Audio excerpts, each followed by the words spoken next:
Ni no Kuni II Revenant Kingdom is a heartwarming tale of a young boy king who wishes to unite all the countries in the world under one peaceful kingdom. Like its predecessor, Ni no Kuni II presents a wonderfully colourful world full of creative characters reminiscent of a fairy tale. With an entirely different combat system and many brand new mechanics, developer Level 5 has managed to pull off a sequel that presents a fantastical JRPG well worth experiencing. And what brings you here? The legendary Japanese animation team Studio Ghibli was heavily involved with the first game, creating environments, characters, and a story that had an emotional consistency to what could be found in their movies. For Ni no Kuni II though, there is no official contributions except for the note that several developers having been involved on previous Studio Ghibli films. In many ways, this game still manages to invoke a certain Ghibli-esque charm, but in other ways it falls short of what could be found in its original game, most notably being the story. For the most part, the only thing connecting this game to the first is the concept and logic behind its universe. Two worlds exist in Ni no Kuni, one that could be likened to Earth, and another full of magic and wondrous creatures.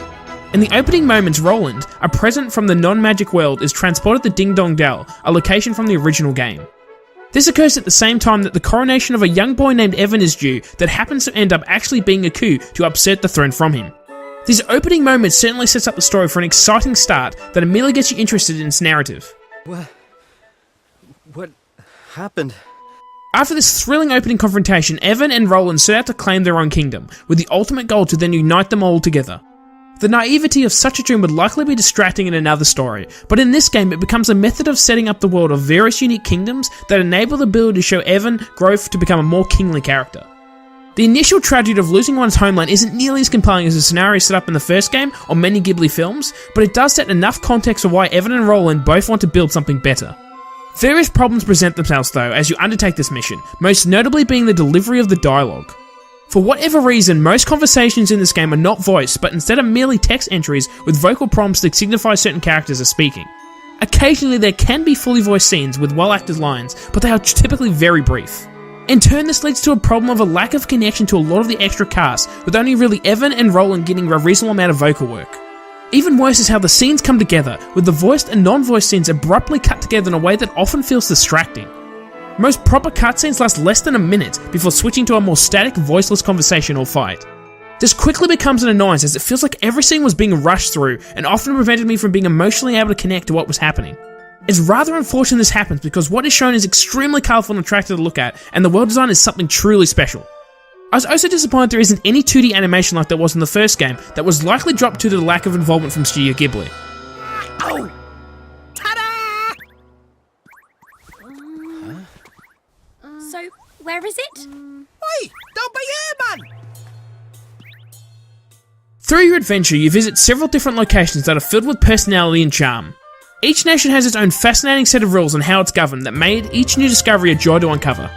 Visiting kingdoms in which all major decisions are made by dice rolls immediately not only sets its inhabitants apart, but also ties into the architecture with a strong emphasis on large colourful lights reminiscent of a casino.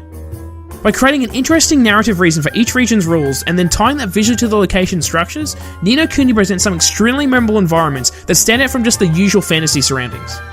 Disappointingly, the music for each location isn't quite as strong, with only a few noteworthy new tracks for this game. There is just a too heavy reliance on the game's main theme that is repeated in many different forms, but at least the other music matches the vibe of each location, even if they aren't very memorable. Regardless, the idea and importance of a kingdom and its citizens is present from start to finish, and building one isn't something merely done through the main narrative. Building our new kingdom won't be easy, but we will build it. A beautiful, bountiful kingdom where everyone can live happily ever after. One of the most interesting mechanics in Ni no Kuni II is the fact that there is a kingdom builder system that allows you to be involved in growing your new nation through gameplay. Evan's Kingdoms Evermore acts as a hub to grow and nurture as you recruit citizens and build structures to unlock new abilities and equipment. Allocating time and resources to this system not only benefits you in terms of strength, but it also grants you extremely useful exploration skills like being able to walk faster or generate a constant flow of crafting resources. For the most part it is optional, with only the occasional early game focus on gaining certain upgrades like a ship to sail on the seas, but I found it quite an enjoyable undertaking and in particular loved how rewarding it was to do so. By making citizens such a valuable commodity, side missions in the game not only present you with interesting tangents from the main story like facing a monster or crafting specific items, but also the option to help or convince various nations' people to join you in Evermore. Every new recruit is a specialist in one of the key fields, such as spell enhancement or resource gathering, that has you actively seeking out certain members to grant new upgrades. The addictive leap of completing a side mission to grant the ability to make further improvements to your kingdom was a supremely satisfying one that had me constantly pursuing missions to add team members to Evermore as soon as possible. That, and the fact that side missions typically were a lot more challenging than the main game, with much higher level foes to face. This became particularly important as simply pursuing the main path was very easy, especially earlier in the game. The main game's combat has been significantly changed from the original, with now entirely action-focused RPG mechanics. Taking control of only one party member at the time, you can actively dodge or block enemy attacks, and go full hack and slash when the opponent is open to find your way to victory. It is also possible to activate flashy special moves that can make quick work of your opponent, or trigger effects like infecting an enemy with poison or creating a healing aura. The gameplay most certainly keeps you engaged, but the difficulty is turned way down, making most encounters incredibly easy, especially if you are the same level as your enemy. Also, your AI control companions are surprisingly effective in combat, which is often why combat typically doesn't become very challenging, as they all equally contribute to the battle. To experience tougher fights, I found myself constantly going off to face higher leveled enemies that were much more fun to defeat, as there was actually a possibility of losing, and wasn't simply a button masher to defeat them. This did lead to me becoming way overpowered though, so most of the bosses I faced on the main path I could defeat in seconds. However, late game enemies did start to mix up strategies and deliver potentially lethal attacks. For those who stay on the critical path and do not grind out enemies will likely find parts later in the game challenging, but for players such as myself, the inclusion of a higher difficulty would have gone a long way in making the overall experience more enjoyable.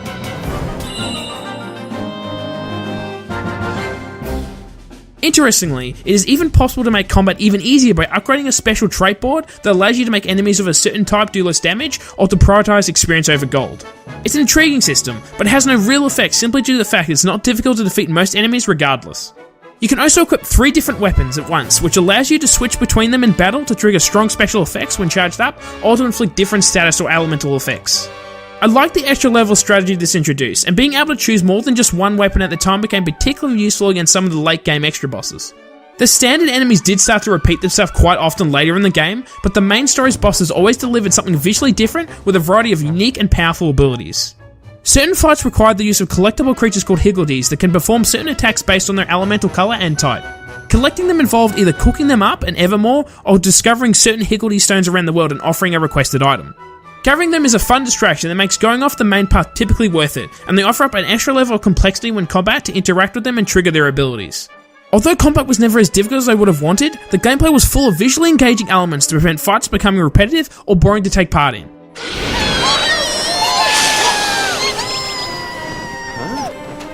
Gosh! What in the... Oi, you two! You can see my little lovelies, can't you? Why not have them lend you a hand? There is still one other significant gameplay mode that involves taking on various army factions in the overworld map. These skirmishes involve Evan leading a group of troops into battle, with the objective often being destroying all enemy forts and troops. Evan can only have 4 troops equipped in a skirmish that each have their own strengths and weaknesses, such as range units needing to keep their distance. On paper, some level of strategy can be used to more efficiently take out your enemy, but for the most part, simply charging and smashing is all that is needed to beat the main story ones. Side missions featuring these skirmish tasks offer greater variety that sees you taking down beasts or defending a base, and I found myself enjoying them overall even though they're the worst new inclusion. What I love about each gameplay component though is that how they all feel different while at the same time complementing each other and greatly supporting the narrative presented in the game.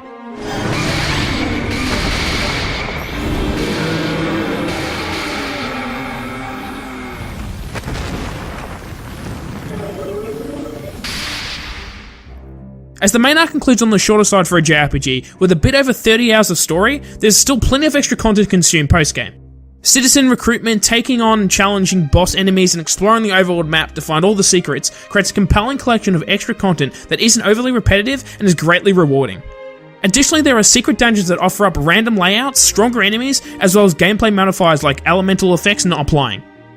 In general, the toughest content in the game can be found within them, and there is more than enough extra content to keep you going for another 30 hours.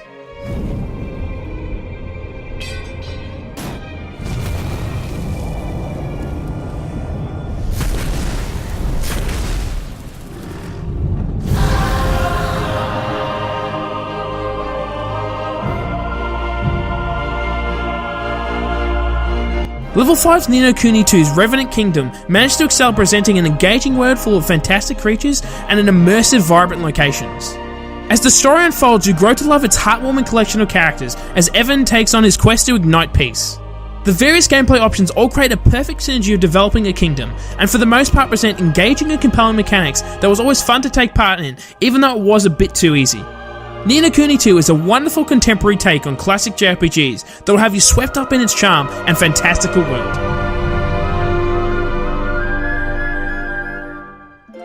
Thanks so much for watching this review, and if you enjoyed it then please subscribe for more gaming and geeky content. Heaven, petty whisker Tildrum, thou hast proven thyself worthy. A kingmaker shall be thine.